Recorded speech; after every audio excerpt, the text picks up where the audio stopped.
ইচ্ছে থাকলে নিজের এলাকা ছাড়াও জনগণের সেবা করা যায়। মহাশিবরাত্রি উপলক্ষে ভুবন তীর্থযাত্রীদের সুবিধার্থে রাতাবাড়ি কেন্দ্রের বিধায়ক বিজয় মালাকারের প্রচেষ্টায় পানীয় জল এবং আহার বিতরণের কার্যসূচি হাতে নেওয়া হয় ভুবন মন্দির প্রাঙ্গণে।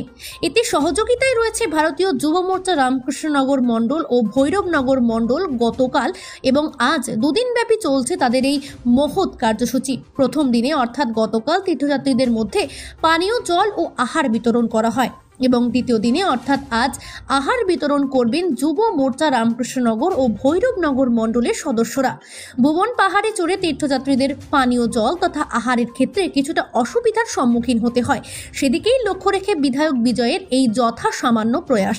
উপস্থিত ছিলেন রামকৃষ্ণনগর যুব মোর্চার মণ্ডল সভাপতি নিশীথ নাথ, ভৈরবনগর মণ্ডলের সৌরভ দাস, সুরজ নাথ, অলোক পাল, কনক নাথ, অভিজিৎ দাস, রাজীব দেব সহ দলীয় অন্যান্য কার্যকর্তারা।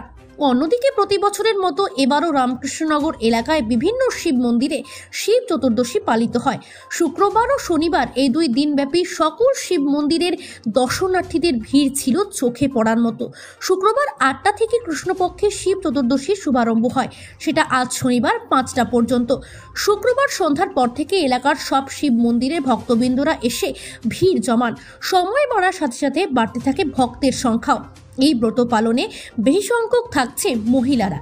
এলাকার বিভিন্ন শিব মন্দিরের আড়ম্বরে সহকারে শিবের পুজোর আয়োজন করা হয়।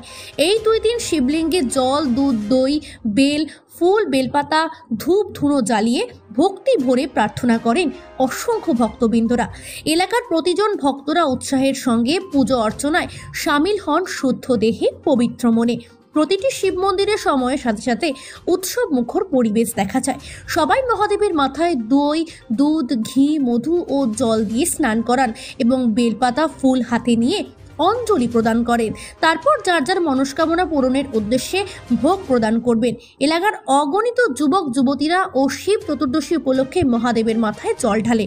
শিব চতুর্দশী উপলক্ষে দুদিনব্যাপী রামকৃষ্ণনগরের শিবটিলার শিব মন্দিরে থাকবে উৎসব মুখর পরিবেশ।